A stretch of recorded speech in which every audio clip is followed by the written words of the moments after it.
Hello, welcome back to the Marc Drouinaud Show, the tech show about hacking. In this video, I'm going to cover 3 hacking gadgets you have to try.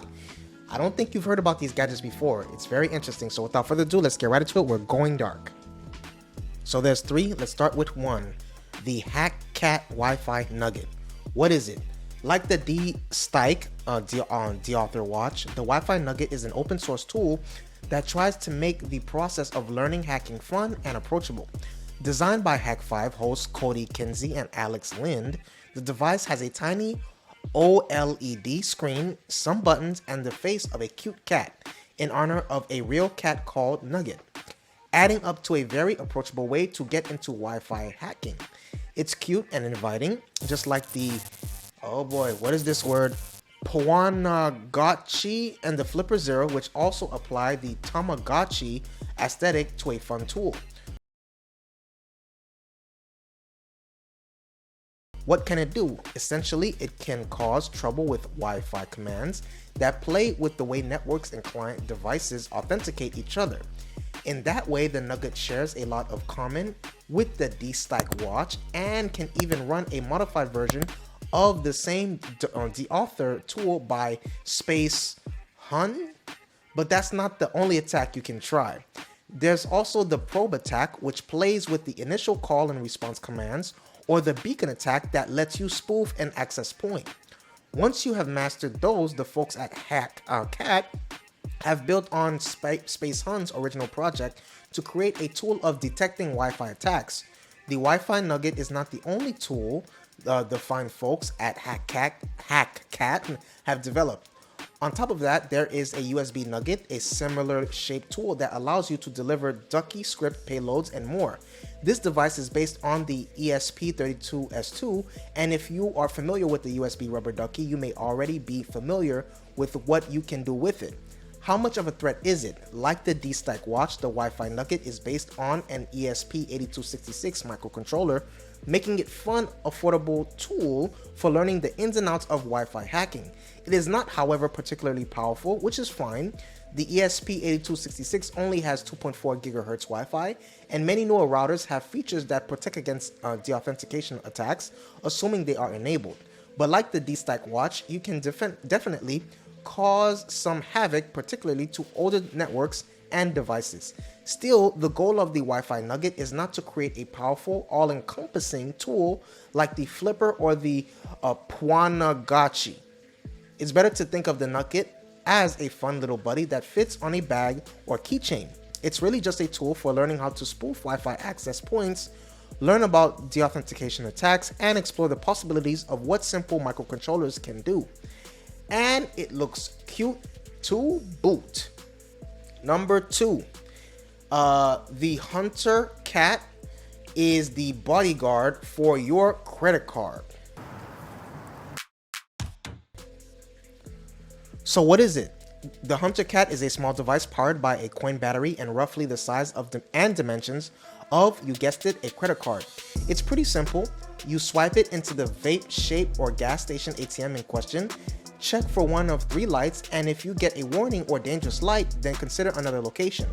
When you want to try again, just click the reset button. The card even has a sleep function that shuts the device off after 15 seconds to save on battery life.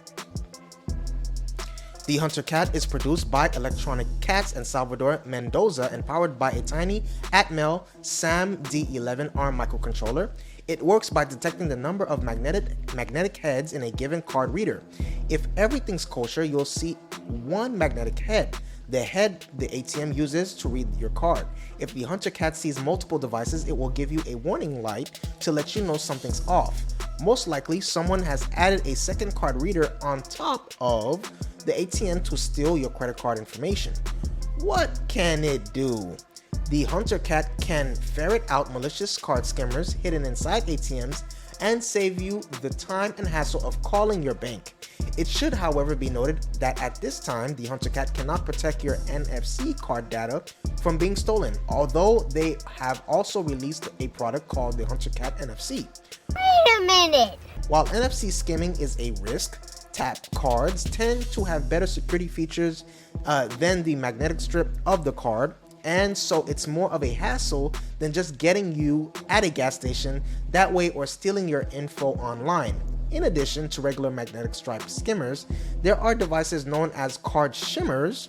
Unlike card skimmers, card shimmers work by getting in between the reader and the EMV chip of your card. That said, magnetic strips are currently the oldest and most viable way to steal your credit card info, and it doesn't just happen at the gas station pump. How much of a threat is it? That's a good question. Many of the tools that we have been talking about are specifically designed to hack, but this one is meant to save you from getting hacked. To the average consumer, it could be a potential godsend. Okay? To a scammer trying to skim your card via magnetic stripe, well, they won't get your card info and order a bunch of iTunes gift cards or whatever. Yeah, sucks to be them. They are just gonna have to settle on one of the countless other viable paths to steal your credit card information. Lastly, number 3, we have the Chameleon Mini is a skeleton key for RFID. That's weird. So what is it? The Chameleon Mini is a tool that allows you to emulate and clone high-frequency contactless cards and read RFID tags. It functions as an NFC emulator and RFID reader and can sniff and log radio frequency RF data. From a distance, it looks vaguely like a credit card, although there are multiple form factors. You can use it standalone or connect the device to your phone over Bluetooth and use one of the many Chameleon apps to conduct penetration tests on your own systems. If you've got an employee key fob handy, it can make a functional replica of the fob that will get you in anywhere the original would, along with a few more complicated tricks we'll get into later. The device started as an open source project on GitHub back in 2013, so there are a bunch of versions. The revision G is our favorite version, successfully kickstarted by Chaos, KAOS, back in 2016. It's powered by rechargeable battery and comes in several darling colors. A company called Proxmark also offers 2 miniature models, the Chameleon Tiny and the Chameleon Tiny Pro. The Chameleon Tiny form factor is so small it fits into a keychain, not unlike a fob, and the Chameleon Tiny Pro has Bluetooth Low Energy, which allows it to quickly communicate with apps on both Android and iOS. So, what can it do? The Chameleon Mini can extract info from card keys and key fobs, including cloning the UID and storing the data for later.